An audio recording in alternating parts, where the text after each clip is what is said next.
Welcome to the first podcast of 2023. I'm KJ Pilcher alongside Dick Briggs with our first pinning combination of the new year. Coach, did you have good holidays? We did.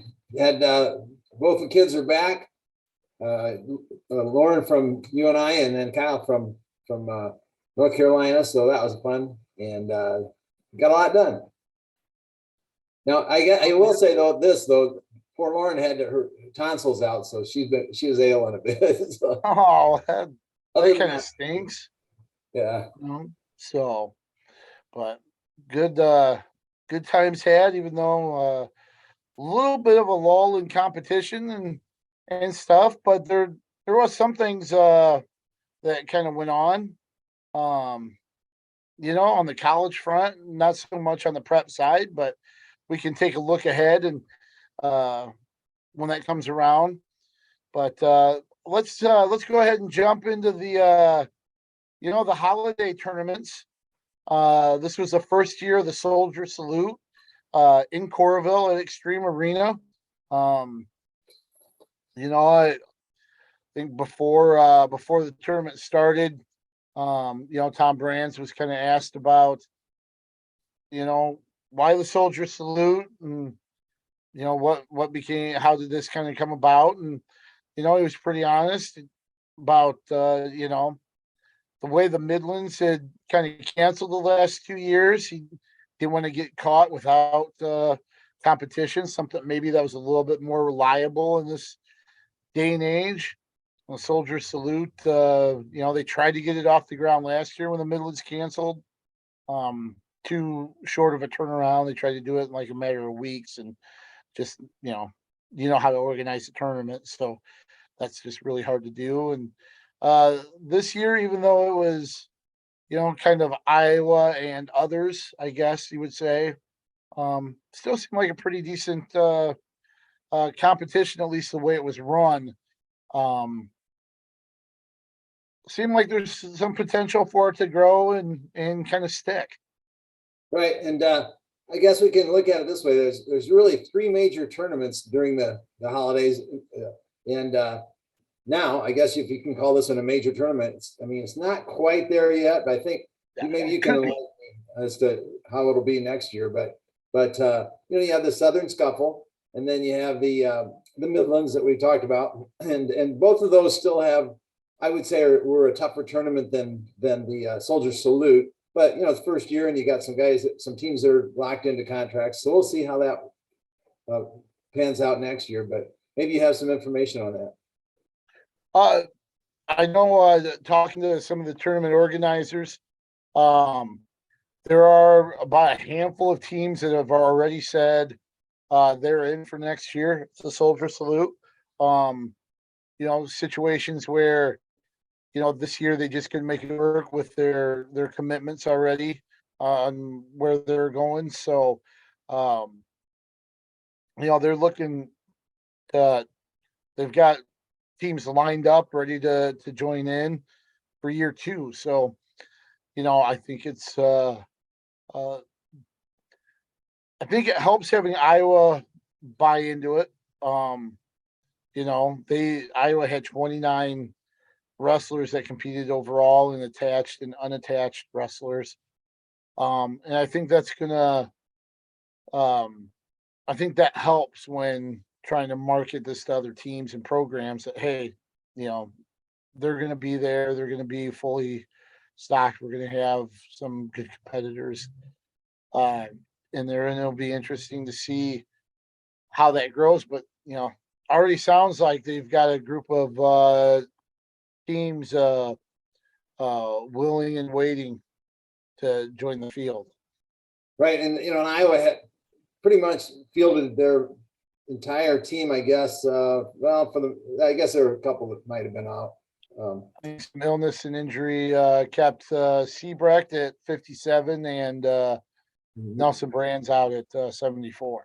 Right. So other than that, they had their vision of not only their varsity but everyone else that was probably ready, willing, and able. And then you look at the other side, the other two schools.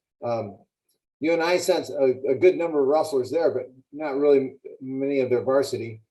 And then Iowa State down to the Southern Scuffle sent some wrestlers, but we will talk about that in a little bit. But anyway, so so it's good showing for Iowa. Obviously, they killed it in the finals in the tournament. Had 3 Iowa versus Iowa matchups in the finals, I think, something like that. Yeah. Yep, crowned 8 out of 10 champs throughout the tournament and everything. I think they racked up like 228 points. Army was second on the men's side with I believe 106 points. So won quite comfortably, which you kind of expected, obviously, but I thought there was some really good individual performances through that 2-day event. Obviously, Spencer Lee wrestled again. He looked fairly strong as well. Say open with a pin and attack on the first day. Then he beat Yor Volk of Wyoming. What a lot of people don't realize is that Volk is like a U20 world champ. So real strong semifinal opponent there that he beat 15-5. Was a point away from or a move away from ending it the end of the second period with attack. I think he was up 14-1, 15-1 maybe at that point. But and then I'm sure you saw a lot of the kind of the ado, I guess, to say, for the lack of a better word, the ado about him and Spencer Lee and Drake Ayala in the finals.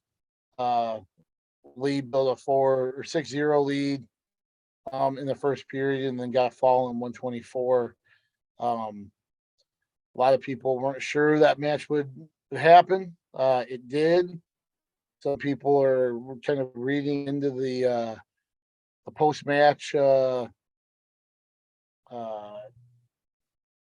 behaviors, I guess you would say, that didn't sit well with Hawkeye folks. Lee wasn't happy about wrestling or what have you. I don't know for sure. He was calm and collected and very complimentary of Drake Ayala, after the match and the post finals interview. But when the cameras are on, sometimes that dictates what you say and how you say it. And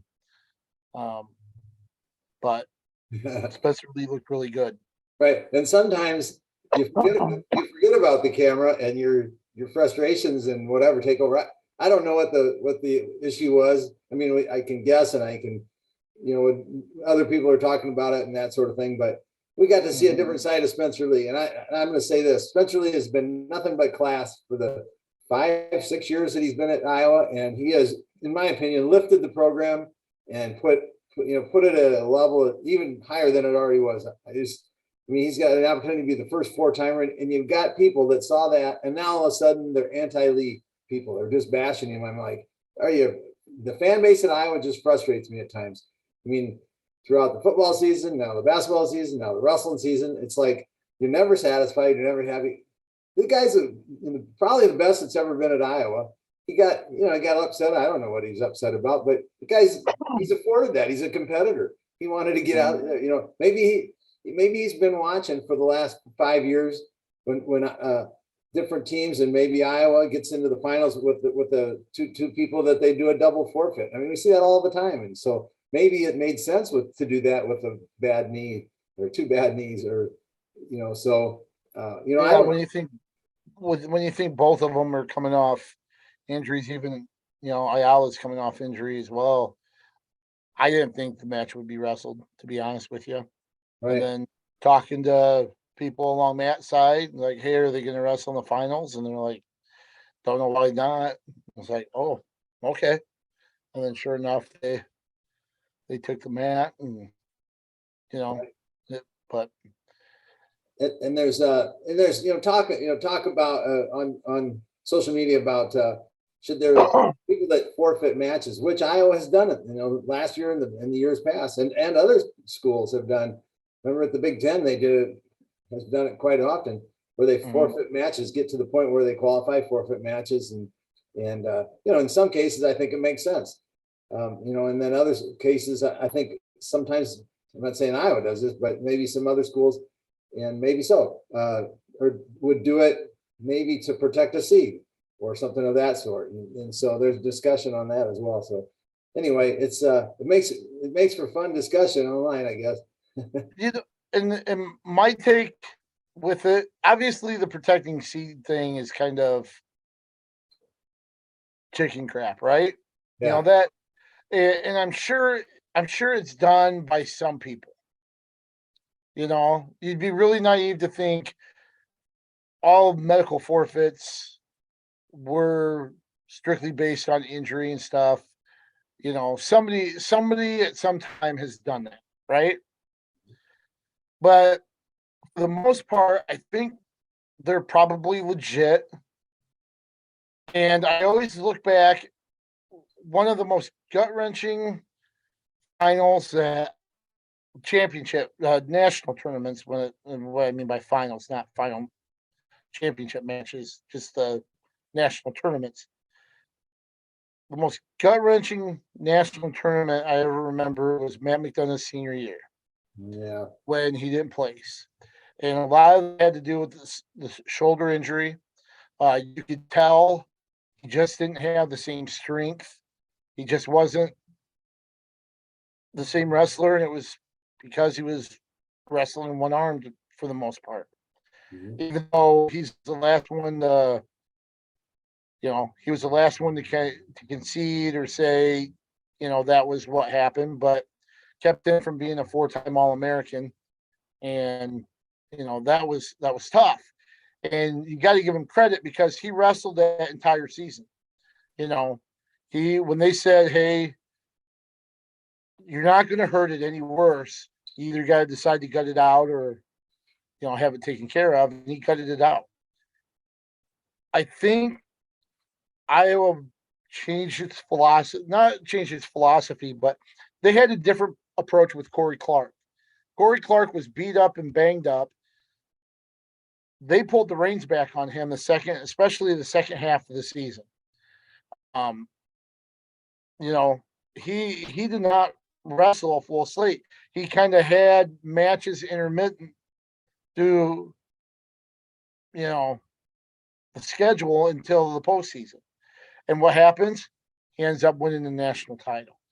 And I think they've kind of realized, hey, if we miss a match in December or January, to make sure they're stronger and better in the postseason, I think they realized that's a sacrifice we're willing to make. Sure, the fans aren't going to like it. They understand. I don't think anybody gets fans as well as Tom Brands does. I've been in his office when he's talked about the history of wrestling and how coaches, I remember Tom Brands talking to me about Gary Kurtelmeyer, somebody that, obviously Kurtelmeyer really created the Iowa fan base that we know right now. And part of it was the story that Brand shared was, he went to McDonald's, said, hey, what would you think about us having a deal that if we get a pin in our dual meet, fans can take tickets and cash it in for a free burger. Yeah, I mean, he was an innovator for sure. He had lots of neat ideas. Yep. And that drew people to that drew people to meets. That brought, all of a sudden their crowd, hey, we could get a free hamburger. Let's go to the meet, check it out. But then Colonel Meyer also knew, okay, we got fans here. We need to perform. You know, they're going to quit coming if they're not cashing in the free cheeseburgers or whatever. So we need to get guys on the mat that can make, that can get pins That's and to right. produce like that. And then it just kind of builds on itself, right? So I Yeah. think Tom understands, okay, fans aren't going to be happy. They're buying season tickets to see Spencer Lee and to see, you know, Jacob Warner. Jacob Warner hasn't missed anything. I'm just using it as an example. You know, um, they're not going to be happy if they don't see him, but he's probably trying to balance it out. Is okay. What's good for our team? What's good for Spencer Lee or Max Murin or Cade Seabrecht or Kobe Seabrecht or whomever, and what's good for the fans as well. Um, but it is a fine line when you know you have that and those guys aren't wrestling because they are medically forfeiting. Right. And don't forget, he's also consider the other guy on the other side of the mat, I guess, Drake Ayala, who's his wrestler. And so, he's the coach of both of those athletes. So, you kind of have to balance it. Let's face it, Lee's the face, and he's he can be the first this year, first four-timer for Iowa. So that's the guy. But you also have to consider, both sides of that. So I don't know where he was at on that, and whether he was pushing it, was allowing it, was, I know, who knows, but all of those things have to be considered as a coach and have to be discussed. It's athletes' right to walk out there or not. I mean, Right. And so the coach certainly has influence, but their final say for sure. So. Some other performance. Well, let's talk about the other two head-to-head matchups because that wasn't the only Iowa versus Iowa final. At 149, you had Max Murin beating Caleb Rachi 7-4. I think Rachi looked really good this weekend down from 157. Beat Anthony Ecamendia, who used to wrestle at Ohio State. That was a good win for Rachi. He looked really good at a lower weight. Yeah, I mean that's it. And with Murin, I don't know if that'll, if there's an injury involved there, if there's old age that's involved there, along with a couple other guys that did, and then hopefully that'll push him and it'll make both of those guys better. And there's nothing wrong with that. I don't think so. That's fun, encouraging. Yep. Excuse me. And 197, you had Jacob Warner with a 10-2 major decision over Colby Franklin. Thing that stands out, Colby Franklin beat Zach Glazier. Glazier's been the one that's kind of stepped in and kind of giving Warner a little bit of a break from time to time. Here, Franklin, a freshman, beats him and makes it to the final against Warner. Right. Looked good as well. Right. So basically what we're saying is Iowa had 1, 2, 3 there. Volker was 4 for you and I. Mm-hmm. And so I did not check. I just thought of right now. Did Franklin wrestle unattached? Yes. Yeah. So that's the reason right there. They've been put Glazier in. So, when needed or whatever. So yeah, that makes sense. So 1, 2, 3. Yeah, that's wow. Good job. Yep. Colin Schriever, 133 is probably the really only question mark now in the lineup. He came away with a win there. Brody Teskey did not wrestle last week, but Colin Schriever still making his case, I guess, to be considered at 133.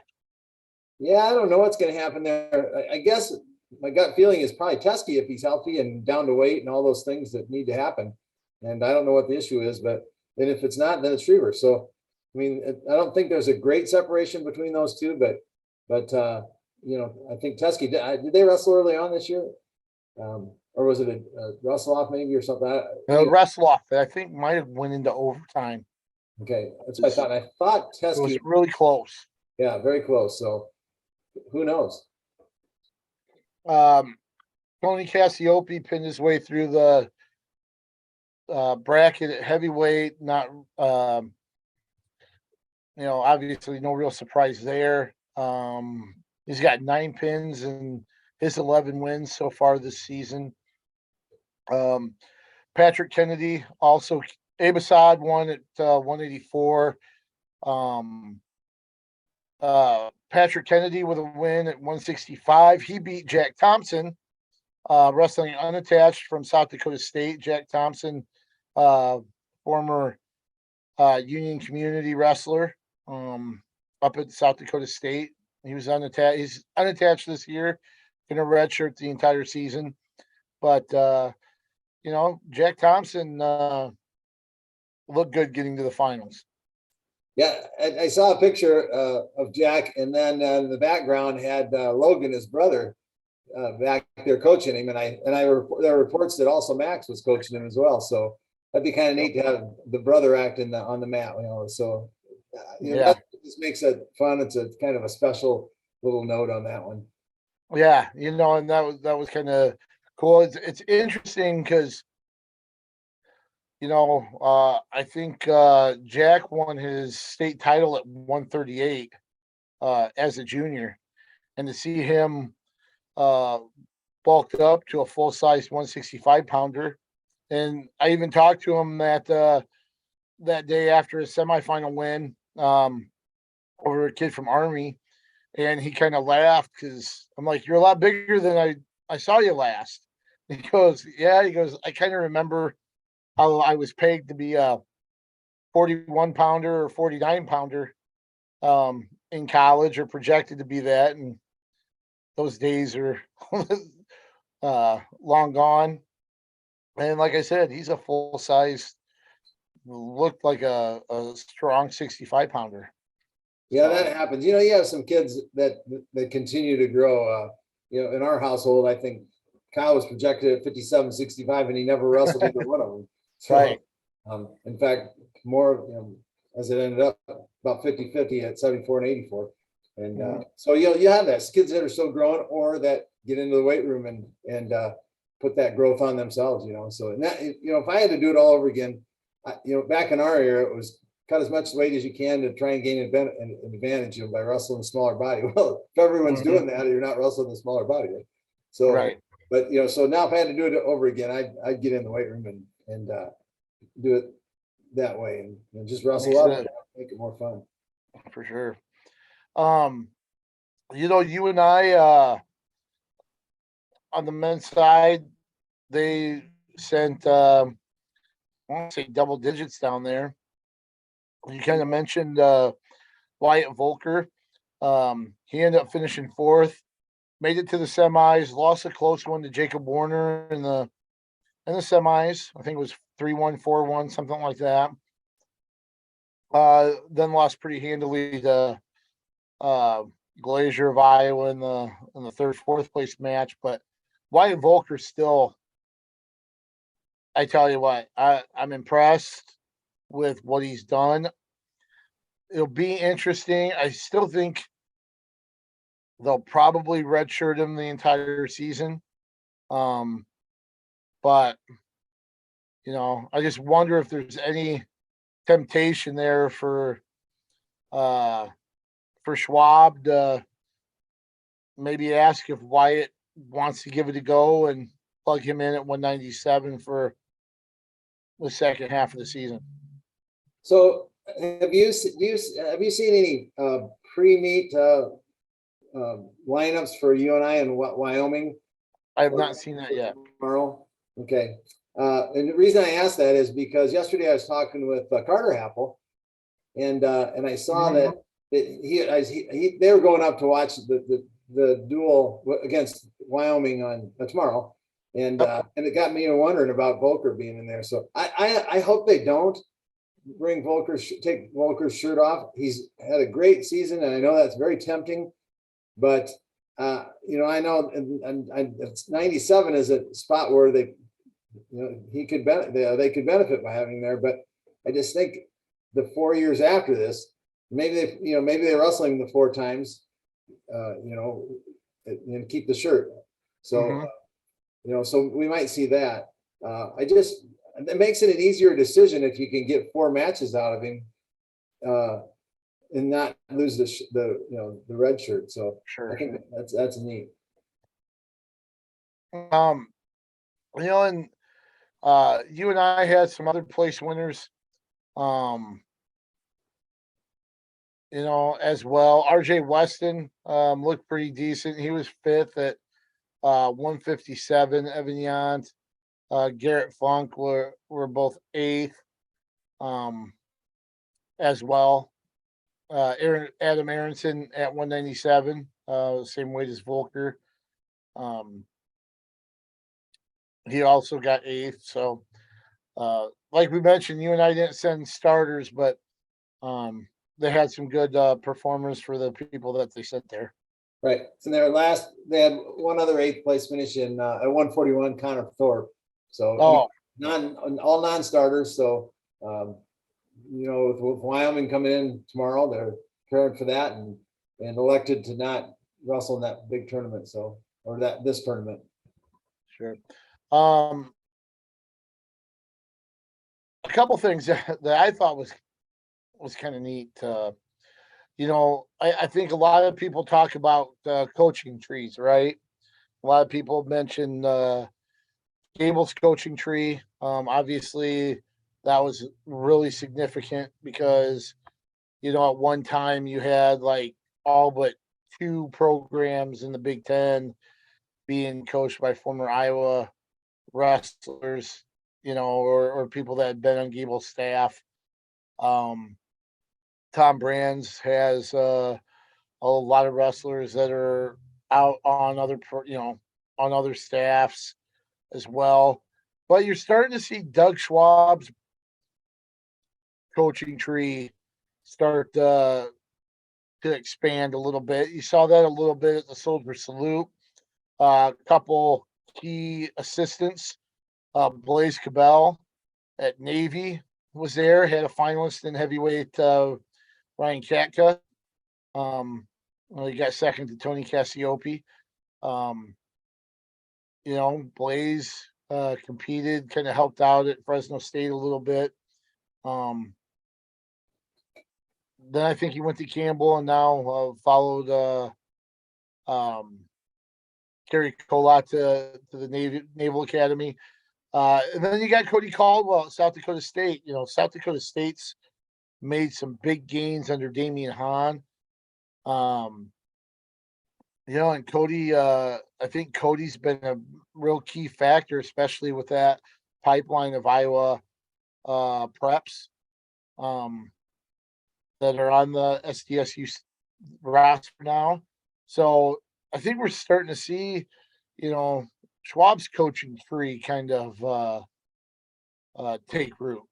And that's really good. You would expect that since, you and I with the strong education school, and you'll see them, down at the high school level as well. I'm sure start to see more and more of that as well. But yeah, that's really cool to see on the college level for sure.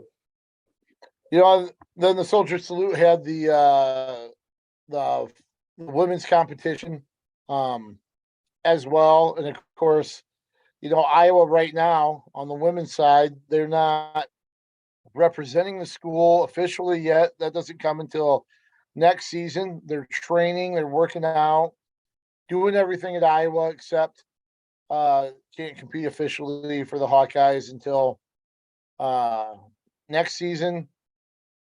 Wrestling unattached, and they had a very strong performance there. Sterling Diaz was a champ at 101. You had Felicity Taylor of Southwind win at 116 pounds. And then you had Reese Laramendi also as a champion, wrestling unattached at 143 pounds. That was that. I think that was just as cool to see that tournament going on at the same time.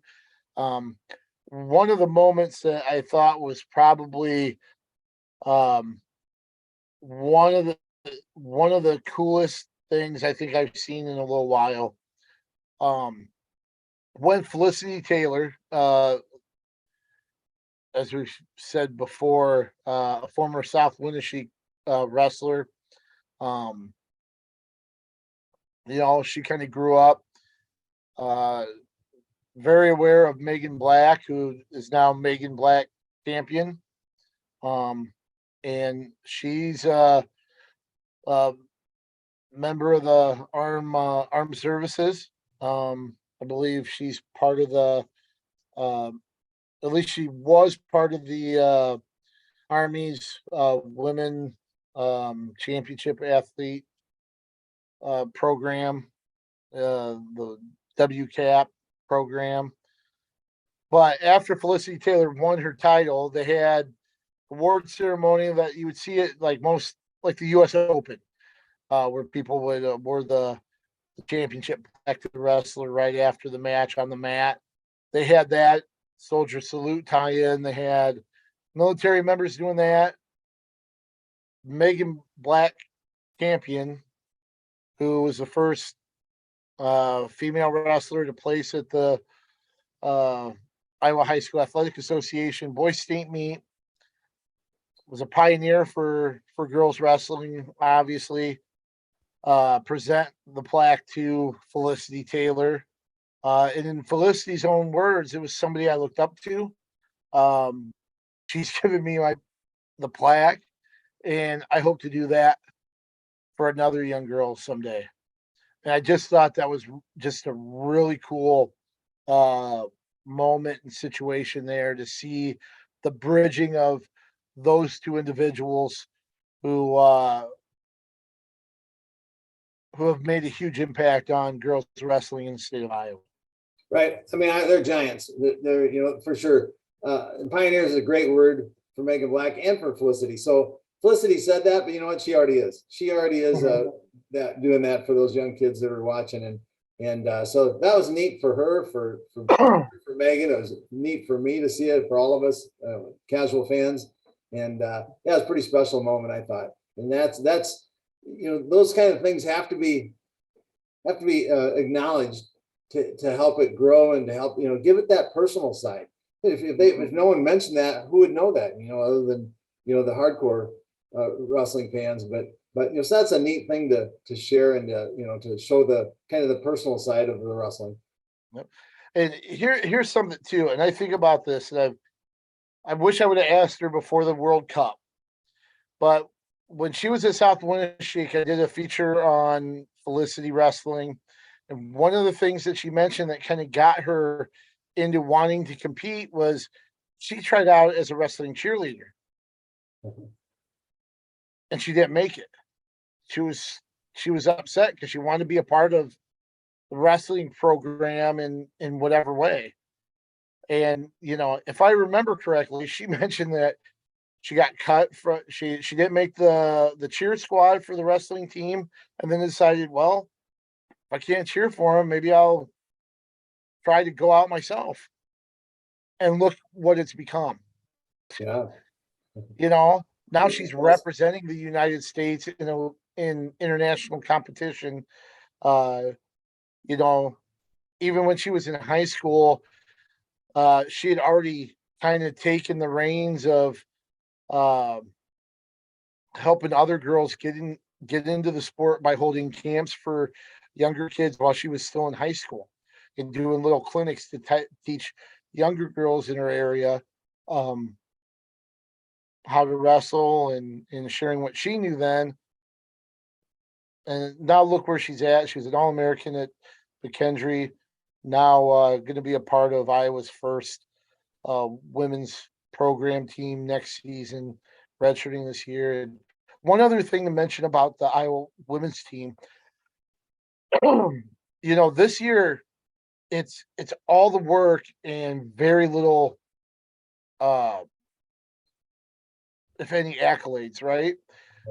They're not going out in the duels and wrestling in front of their home crowd, technically, even though this last tournament kind of was. they're not able to wear the school colors when they compete. They're putting in all the work anyway. Um, I just thought it was really, really interesting to see how they've really just kind of gone on with it, still putting in the work. You see the camaraderie where they're there for each other and really pushing each other.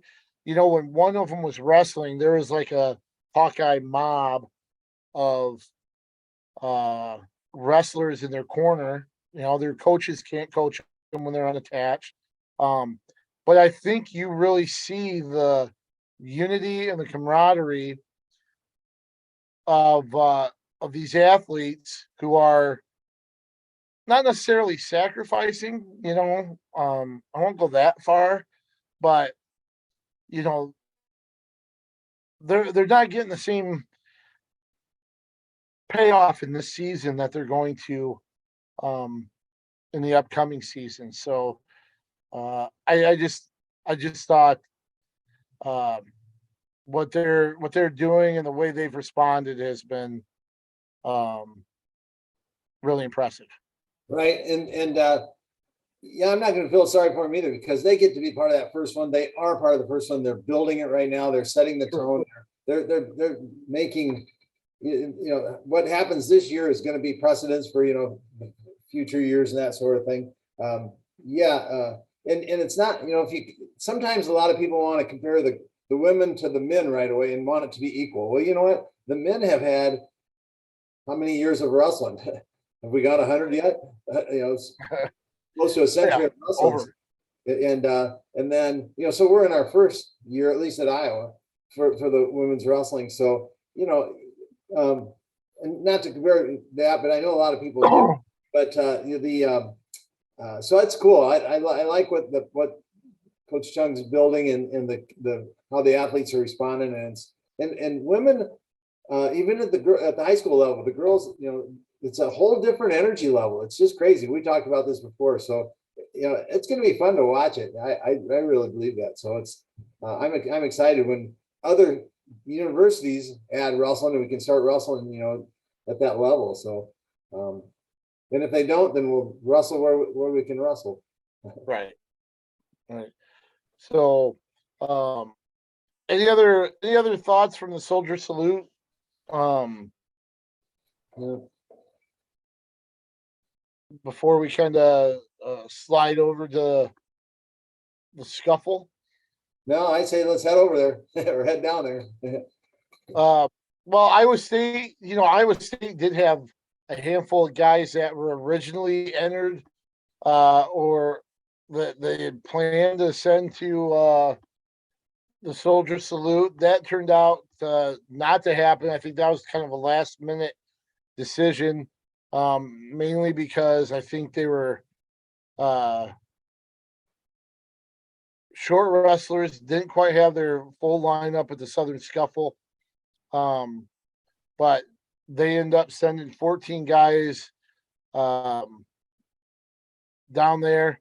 I believe Zach Redding, who is kind of back at it, was their uh, Iowa State's leader, finishing fifth at 133 pounds. I think that's a good sign for um, Iowa State that he's down there and uh, competing. But the uh, the Cyclones were down there without many of their top guys. Obviously, no David Carr, no Swiderski, no Panero Johnson. I don't think Coleman wrestled. No Bastida and Skyler. Um, so kind of a makeshift squad uh, down at the scuffle for them. And did you mention Swiderski? Swiderski Right. didn't wrestle, nor did Kabamban or Tarakina at 25. And 25. Yeah. go back to 133 with Redding, because also Atazayev wrestled and took. Yep. So I don't know if anything was resolved there. I guess it favors Reading as Zayoff was seeded number 2 and took 7th. But they kind of, placing 5th and 7th doesn't show me a whole lot of difference there. But with Ramazan, with him being seeded 2nd, that's an indication that Iowa State thought he might score more points or whatever than Reading. And so did they put him as their varsity guy for this tournament? Or, I don't know. So that's a little bit of an indicator there that at least going to this tournament, they were leading towards him and not Reading. So anyway, that's a curiosity that I saw based on this. They did have one like opponent. Both of them wrestled 23rd ranked Sean Carter of Appalachian State. Would you care to guess what the point differential in each of those matches was? Oh boy, let's see. Well, based on with you quizzing me, I'm going to say it was pretty close. Let's go 2-point difference. That's exactly right. Both of them. So you're trying to maybe use common opponents to be a difference in nothing there between the two. Both of them beat Carter by 2 points. So yeah, it's going to be interesting to see how that plays out for Iowa State, because it's almost 6 of one, half a dozen of the other in at 133 there. And I see rankings have just come out, and right now it's still ahead of Zayoff in the rankings. As a representative for Iowa State, he's 23, 24 when it comes to intermat and flow. So, I wonder if that's a sign that Dresser, usually what happens is a ranker will reach out to a coach or a staff and say, okay, who's the guy at 33? And that'll kind of give them an indication of who to put in the rankings. So I don't know if that says anything about the situation right now as well. Right. Or even when those rankers, those people doing the rankings actually asked, did they ask before this competition, the scuffle, or after? I mean, so that's a good point too. So if it was before, I would think, it's no surprise that it's that they went that direction based on his 2nd seed and Reading's not even being seeded. So, I mean, you can only seed 1, you can't seed 2 from the same school. So, right.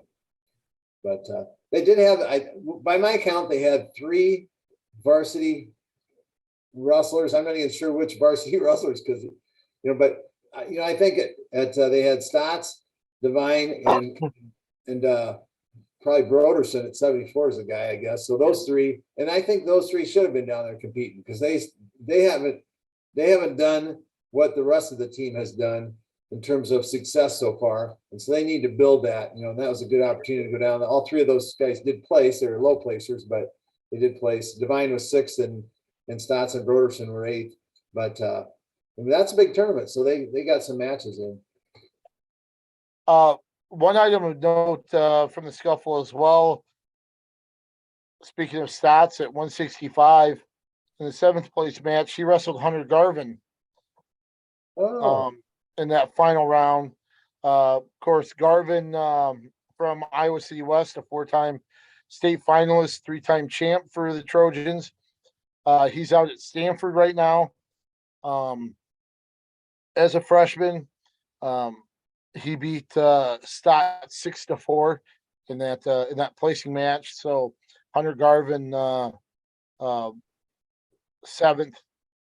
there for Stanford, and kind of interesting talking to his dad after one of the events, kind of mentioned he's getting the opportunity to wrestle and learn from guys like national champ Shane Griffith, and he's just loving it out there, and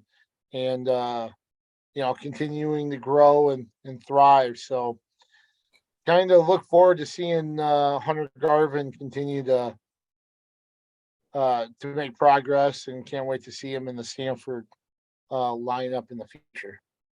Well, and not only it's great to see him doing well on the mat, but Stanford is the Harvard of the West, and in many cases a tougher school than Harvard, and Right.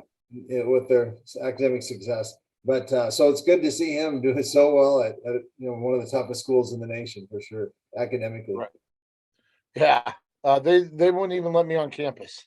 They got the guard up for both of us. Yeah. So that yeah, in with Iowa State, I think there some positives to take away there. Even though I'm sure they're probably hoping they would get some separation at 133, and I don't know if they really got that. I do think it was nice to see somebody like Joel Devine do well. For the most part. Um, and I think you're starting to see Iowa State's depth really kind of take shape Right. uh, as well. And I'm like you, I'm fond of Divine, Stotts, and Broderson, as well as Coleman, because they're Iowa high school products, and you Right. also see them do well at our universities. And I'm with you.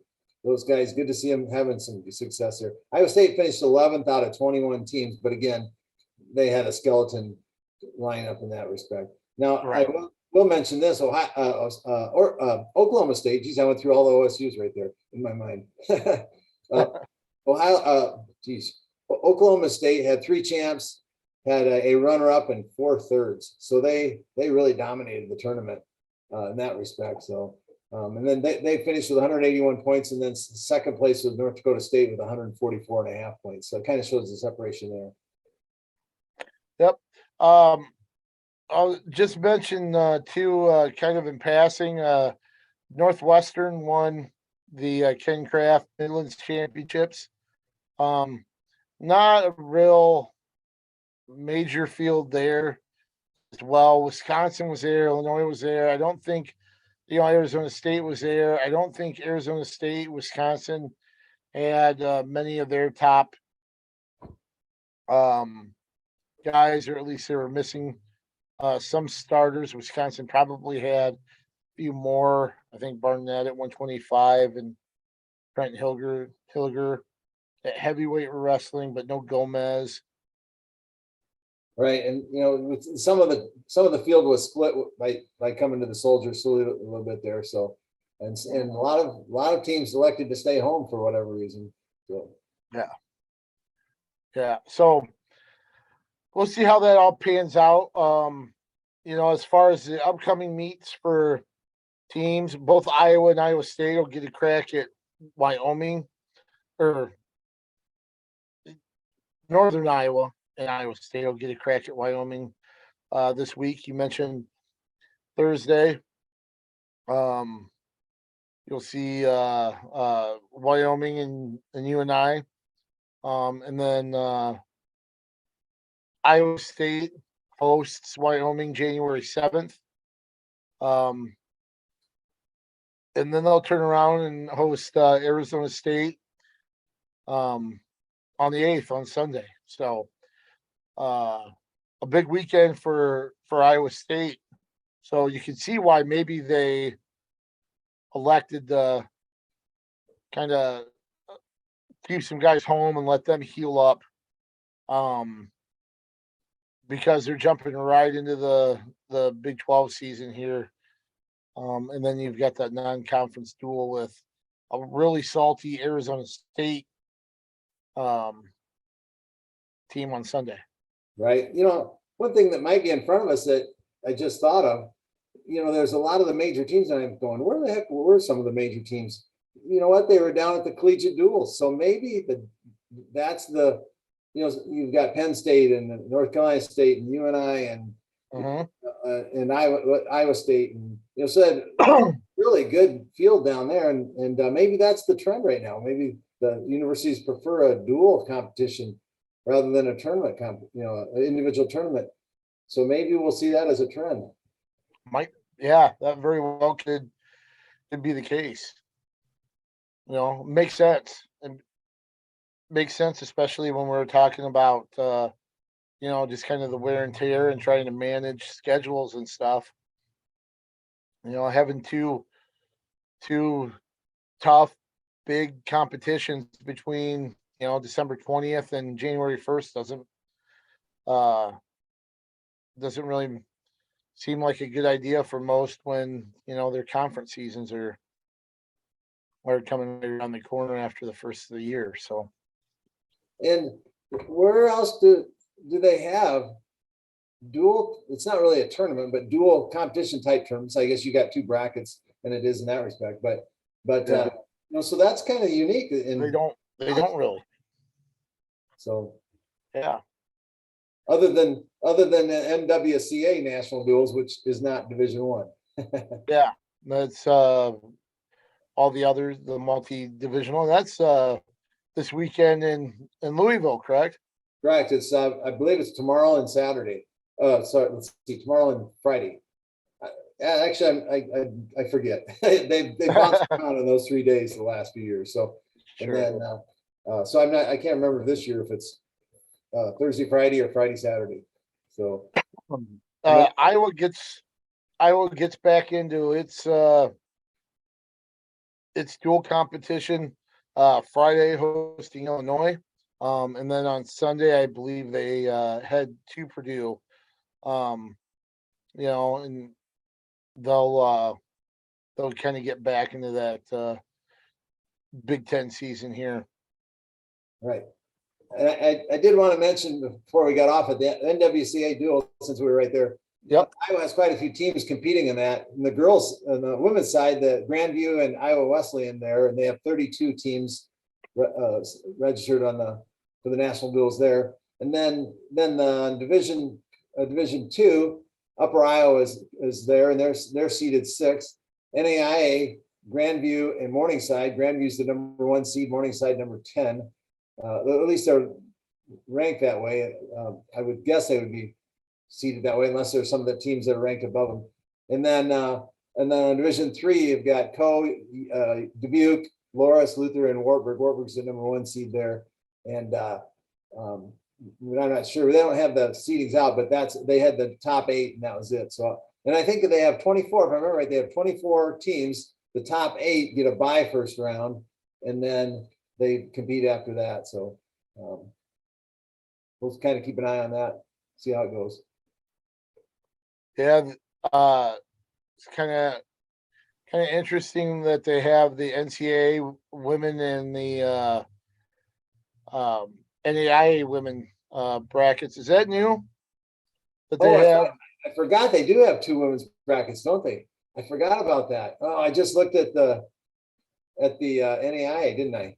Yeah, I was surprised to see no Iowa schools in the NCAA. I know Simpson's doing a lot of competing and stuff right now, but no Iowa presence. Adrian, Augsburg, Colorado Mesa, Emmanuel College, Gannon, King, Limestone, Lindenwood, Lock Haven, McKendree, North Central, which is obviously D3,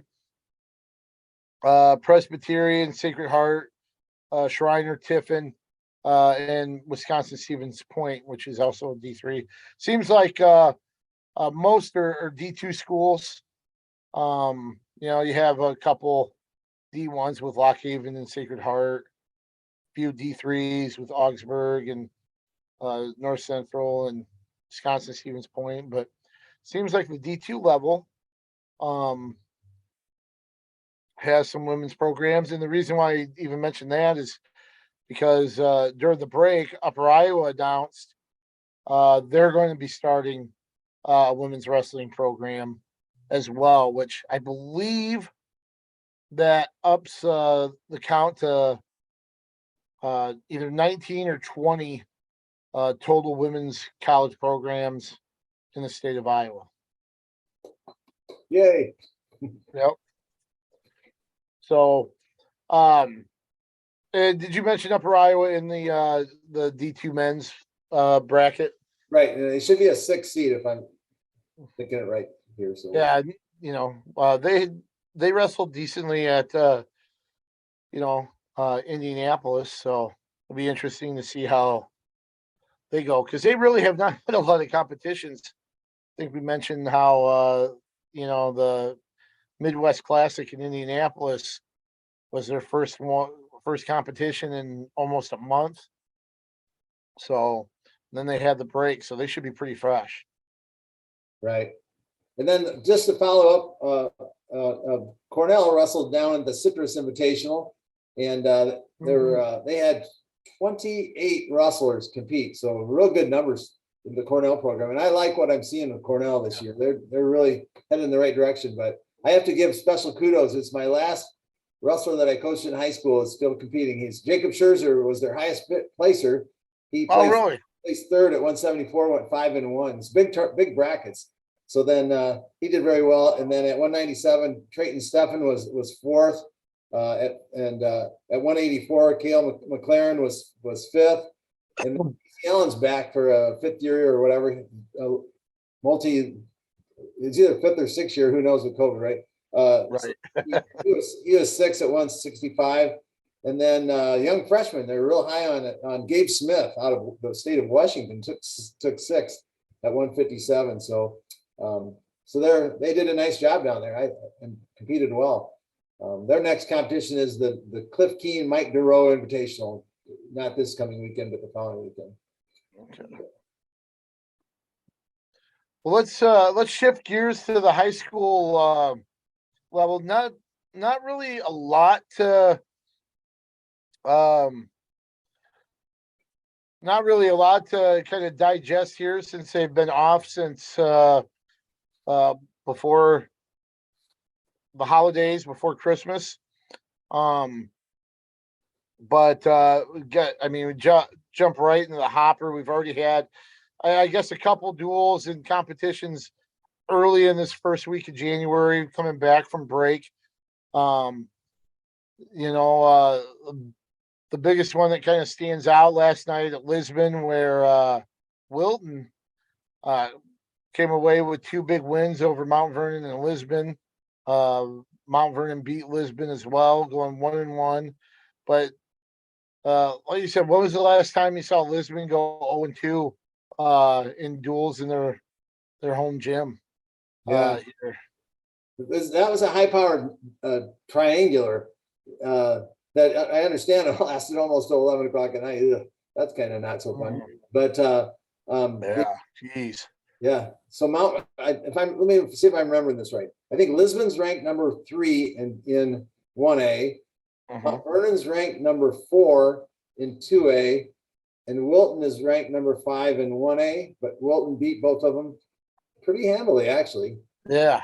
And so interesting things. So I think that's in the coaches' rankings, if I remember right. So the coaches, again, they'll have more to go by now, but do it right, coaches. Come on now. Yeah, and hats off to Wilton. Like you said, I think they beat Mount Vernon 42-30. I think they a little bit bigger of a gap with Lisbon, and then I think Mount Vernon might have beaten Lisbon by 12 or 15. Actually, it was same. It was the same spread. So okay. 42-30 over Mount Vernon and 45-33 over Lisbon. And then okay. Mount Vernon beat Lisbon 55-12. So that was the kind of the spread. Oh, really? But it was so big there, yeah. So I guess I think I might have misread some of the results. So yeah, that's a little surprising. But one of the things that let's talk about some of the things coming up here, especially this first week. I mean, I know for us personally, we're going to be at Linmar tomorrow, this Thursday, this first Thursday, the 5th. for the City High Linmar duel. That's one I think kind of had circled on the calendar. Sure, I'm not the only one that considered. Obviously, Hempstead's really, really good, but I think a lot of people have the same view that City High and Linmar are the top two teams in the MVC. So this is a big duel at Linmar, and kind of a really good measuring stick for both programs coming out of the break. I think, anyway. Right, and you've got a couple of different polls. You have Linmar 5th and City High 6th, and Linmar 4th and City High 9th. So by the rankings, you would favor Linmar, but also obviously rankings being so close, City High, and we know how talented they are, especially at quite a number of their weights there. And it might, who knows it, we get a rematch maybe of the Donnybrook finals with Arnold and Nocturborn wrestling. So I'm excited for that. That's already, I've been looking forward to that one for for a couple of weeks now. So and kind of interesting, Arnold won that semifinal. I think might have had 3 takedowns in there. But after the Linmar West duel that we called on KCRG 9.2, asked Nocturborn about next time we'll be there, it'll be the City High duel. And him getting another shot, and he just kind of said, yeah, those are the matches that you kind of look forward to, and was really complimentary of Gabe Arnold. Talked about how it was nice to have somebody like that to kind of have in the mix now. Because let's face it, he hasn't really been challenged since his freshman year when him and Ben Keeter were at the same weight. So he's got somebody in Gabe Arnold that's going to push him and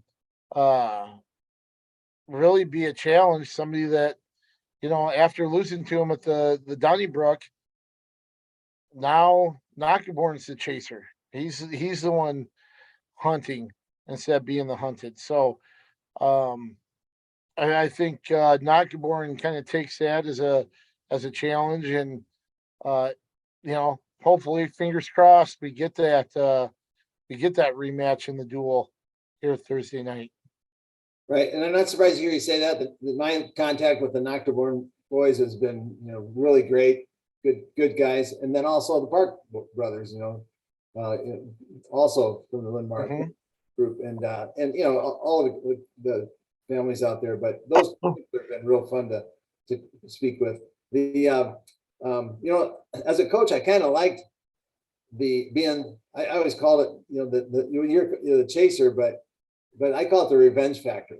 That's sure. That motivation that when you step into the room each night, now you've got that motivation. I got to beat Arnold. I got to beat whoever, and everyone has their person that they're chasing that they want to beat. And for Nocturborn, that's Arnold. And I think for Arnold, he knows that that's probably the guy he needs to beat. So he's probably thinking the same, I've got to hold my ground. So we'll see, but let's hope that happens. One other thing of note, it'll be interesting. I haven't talked to Coach Corey Connell yet, but I know Ben Keeter just recently, I want to say it might have even been last night, played in the Under Armour All-American game for football.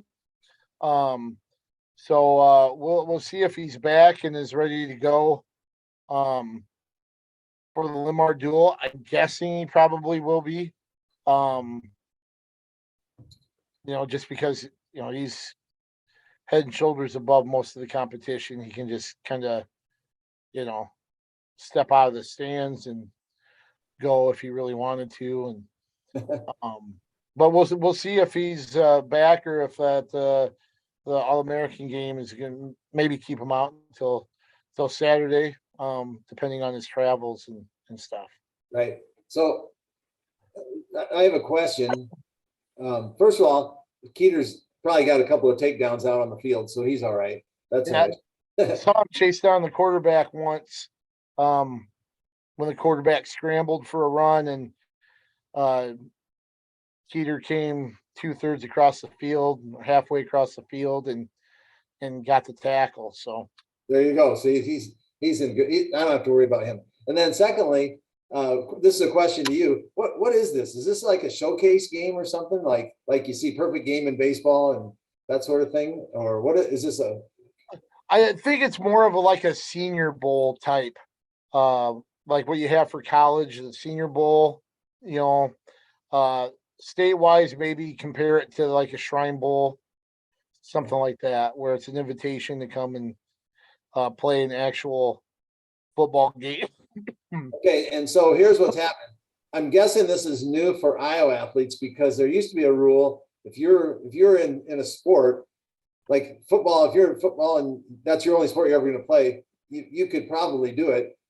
But if you're gonna if you, it's a football all-star game or a wrestling all-star game, and now you're gonna go out for track or something like that, you can't do those all-star meets until you're done with your track, I guess. It used to Oh, be. really? So that's I don't think I've seen very many of those, and maybe I think they've eliminated that rule. So or at least they've waxed on it. So So, um, yeah, I guess I didn't realize that. So, um, do you remember very many other football athletes playing in that game or a game like that?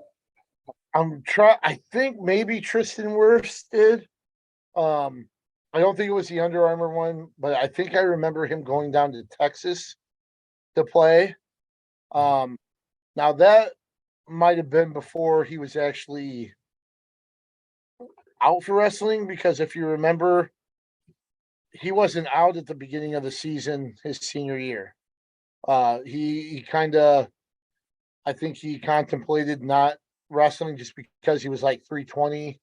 You know, he was bigger, um, but then decided to get down and may not have been actually wrestling at the time he competed in that or played in that game. That would make sense. Yeah. Okay. So, but that would be the only other one. Maybe oh, he was a big football player and wrestler for Atlantic or Walnut. Bloom, Tyler Bloom, maybe out in Western Iowa.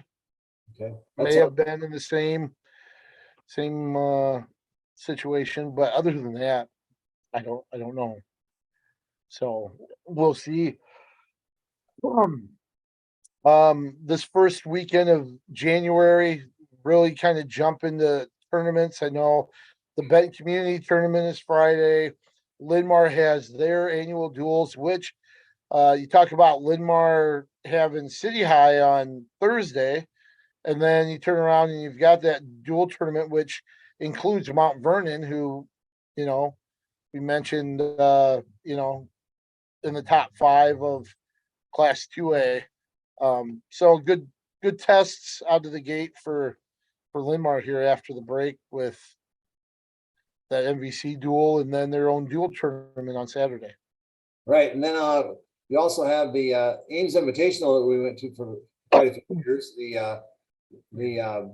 I think Kennedy's there. There's a big tournament down in Ottumwa we used to go to. That's even bigger. Gosh, there's about 17 or 18 teams down there. I don't know that any local teams are there. And then Benton Community, as you said. So off the top of my head, those are the kind of the biggies. Oh, I'll be at Anamosa roughing a girls tournament there. So And that's another thing too. Uh Heard from Anamosa AD Brett Jones. I think they have about 17 teams maybe slated for Saturday up there. And I know this was kind of big on his end, that that's being run just like they're not doing the scramble, they're not doing bring as many wrestlers as you want. They're creating a competition that's going to resemble more like uh, the super regionals, um, where you have uh, the the weight brackets. Yeah, 17 teams there. Anamosa, Bettendorf, Cedar Falls, which Cedar Falls won the Battle of Waterloo. You've got Cedar Rapids, Jefferson there, Center Point, Urbana, Cuba City, Wisconsin. Independence will be there. City High, Linmar, Mount Vernon, Midland, Central City, Pleasant Valley, Vinton Schellsburg, which has two or three really strong individuals, and then Washington, Iowa. So that should be a great competition, and I like that they're doing that, and it's not a scramble or a round robin. Second, and I'm glad they did those early on, first half of the season, and it's the first year, so you let the girls kind of get the feel for it. That's what you do at a lot of youth tournaments, and for the younger wrestlers. And then, but now it's second half of the season. I mean, we're a month out, I think, from regionals, aren't we? Is it the end of this month or the first? It's at the end of this month. It's even the 27th. Yeah. So by the time they wrestle on the 7th, you're less than 3 weeks out from the regional meet. Right. And then their state tournament is the next following weekends. So I think they're doing state tournament. They're doing Thursday, Friday individual, and Saturday dual. Is that right? Yep. So yeah, I mean we're a month away from the state tournament for those girls. So yeah, they should be doing that tournament. I'm excited for that. That'd be fun. Yep. And then Anamosa then turns around and has a quadrangular on Monday. So Saturday and Monday, two big events for girls wrestling at Anamosa. Anamosa will host Elkader Central, Solon, and Linmar.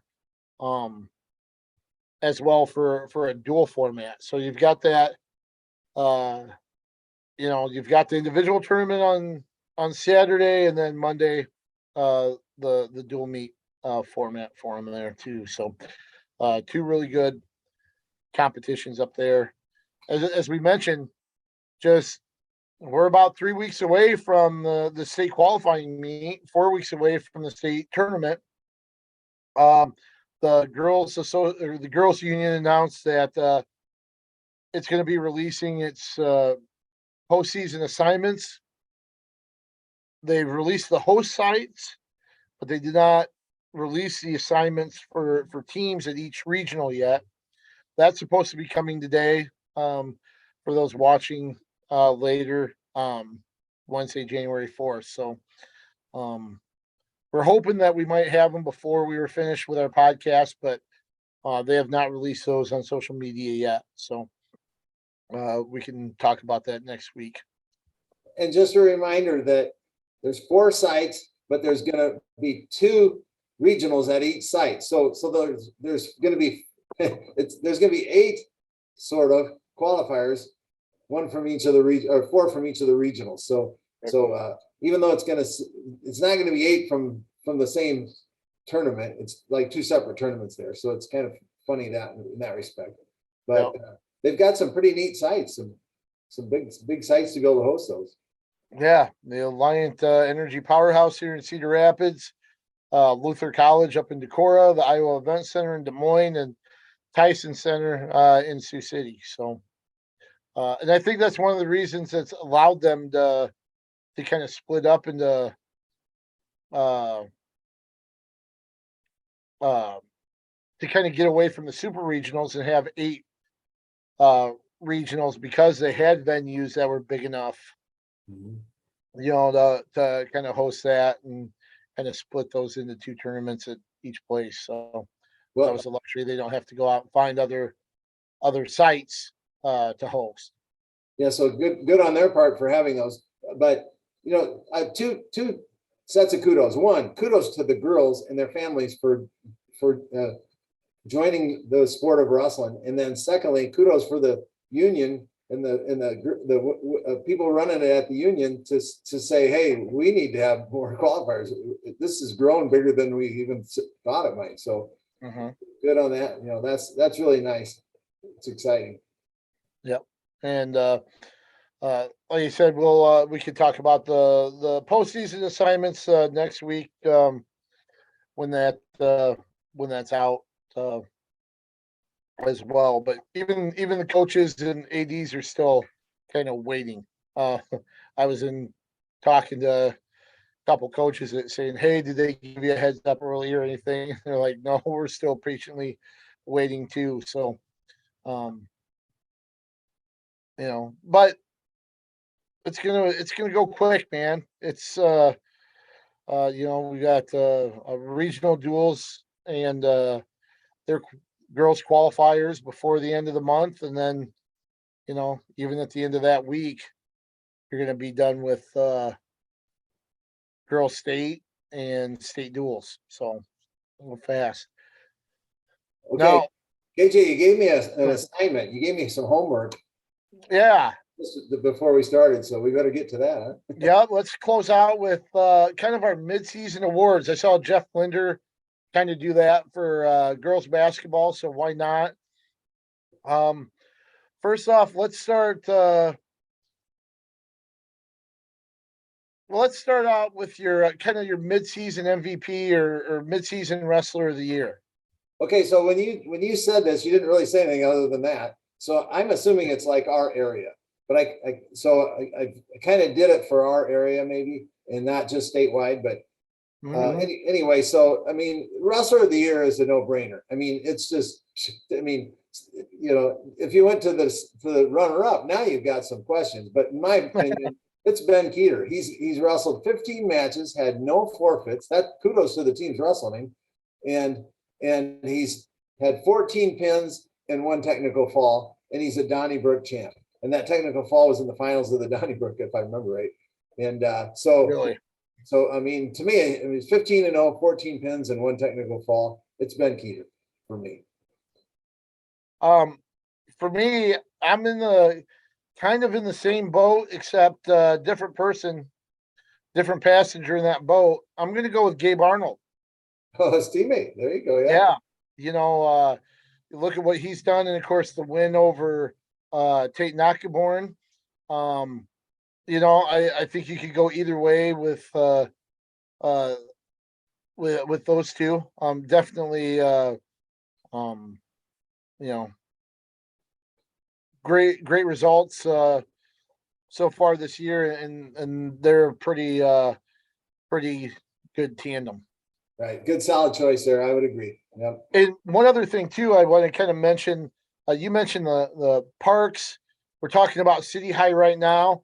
One of the other marquee matchups Thursday with City High is going to be at 126. We talked about Arnold and Nakaborin, but Park and Kurtz, those two have had some really tight battles. That's going to be, I think, kind of a 1A, 1B with Nakaborn Arnold as far as kind of highlight matches on Thursday. So, sorry, just had to backtrack there really quick. What about team of the year? Is that the one I mentioned? I can't remember. It was MVP, team of the year, and coach of the year, right? Right. Early on. So I broke it down to 1A, 2A, 3A. Otherwise, I didn't know if you wanted just one team or one. So However you want to do it. For me, 1A, again, boy, that's probably the toughest of the three.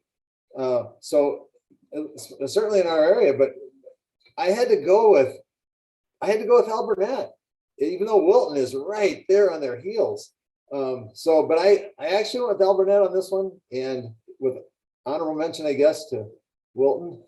And then in 2A, Mount Vernon was my pick in 2A. Obviously, Osage is the team, but that's kind of statewide, not our area. And then in 3A in our area, it's the winner of tomorrow's meet. No, that's a good way to hedge your bet on that one. No, I couldn't agree. I couldn't agree more. Seeing what Alburnett has done here to start things off. they've been fantastic, and they probably get my vote overall.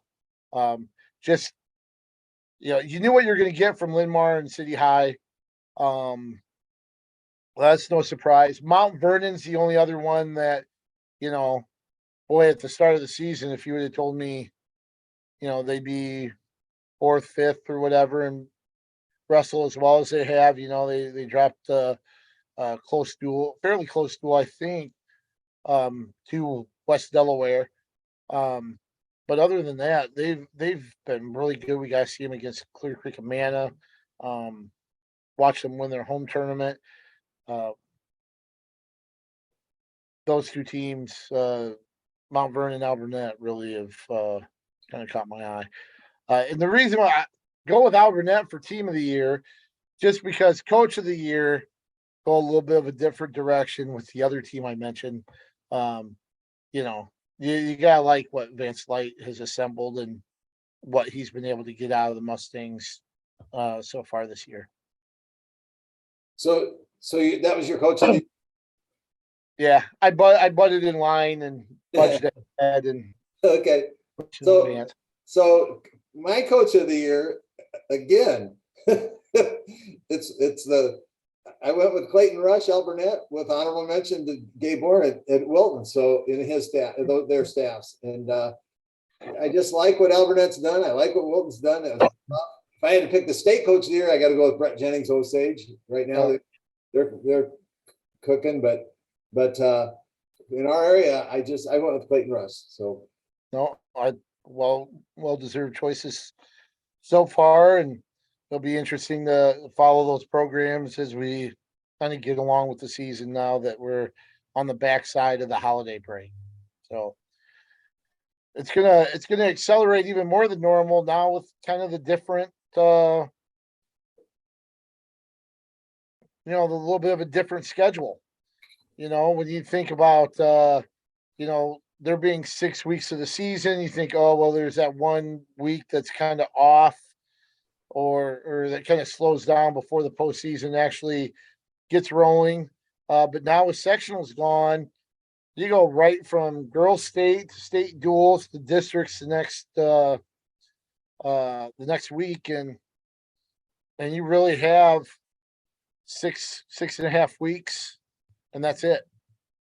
Right, and I always noticed, which is why I kept an open weekend in mid-January. I always call it kind of the January blues. The season's, I think it's long, particularly when you throw in Thanksgiving break, Christmas break, and then now you come out of the holidays and you've got that big chunk, and so I always left that open so that we could kind of regroup and just let the wrestlers have a day off. We would do a practice and then help run the junior varsity tournament and go to breakfast and that sort of thing.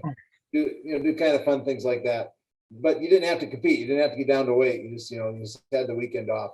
And so with that 6.5 weeks, that kind of, I always think it helped a lot. But but for the girls, different story. They're shooting 3.5 weeks, till a state tournament. So it's different for them. The one thing about January, you're on the other side of the break. It just seems so long when you're in the season, right? For the outsiders, we're like, oh my gosh, you only have 4 weeks and stuff. But those could, like you said, that could be a draining, long 4 to 5 weeks for the guys that are actually training and competing and stuff that are in the middle of it. The one thing that I always used to, this is on when I was at college at Storm Lake. The one thing that, those Januaries could get kind of long there as well. But the one thing that always used to kind of change, of course, it would coincide with the way Baxter would have us, not necessarily tapering off, but how practice towards the end of the season turns more of shorter practices, maybe a little bit more intense, as far as you get right into it. It's not as long. There's not a lot of instruction. If you don't have your shape by the time February comes around, you're not going to have your conditioning anyway. So it's just a lot more shorter, um, and right to it, right? So you're getting out of practice a little bit earlier. The one thing that always used to be different is when like February would roll around and you'd come out of the field house at Storm Lake, there'd still be sun. Daylight. Yeah. There'd still be daylight. And it's weird how stuff like that really kind of changes your mentality a little bit, because you come out and it's like, oh my God, it's not pitch black and it's not freezing cold. And you kind of get that second win, or you kind of get re-energized a little bit. January, like we mentioned, it's awesome that you guys kind of took that break to kind of break that up a little bit, because January can be a tough month on wrestlers, man. Particularly if you're Mentally. Yeah, Melanie, and particularly if you're not having success. I mean, the elite wrestlers that are, even they get tired and it gets long for them. But if you're not the one winning, if you're the, and every team has that middle and then, bottom type wrestlers that it's a really long time. You're going, when's the season over? I'm not having any fun. I don't get my hand raised and I get beat up all the time. And, so for those guys, it's even more of a grind. So you said you were going to be officiating at Anamosa for the girls tournament on Saturday. We'll both be at Linn-Mar and City High at Linn-Mar on Thursday, calling that duel with our buddy Aaron Rooney at KCRG 9.2. You can look for my stories at the Gazette online after that. Saturday, I'm still up in the air. Not sure if I'll go to Anamosa. I might go to Linn-Mar. Benton's always been one of my favorites. I'm probably going to end up there, but we'll see. And you can follow my coverage at thegazette.com as well. Coach, before we tie things up here for the first one of 2023, any words of wisdom or last thoughts? Well, let's get back on the mat for the high school kids, and I'm going to keep my eye on the national duels at the lower levels, and yeah, so here we go. All right. Well, thanks again for tuning in with the new year. Hope you had a great holiday, and you're sticking to your resolutions here for 2023. For Dick Briggs, I'm KJ Pilcher. Thanks for watching, and Coach, send us out with our tribute to our late friend White Schultz. Let's keep wrestling on the move.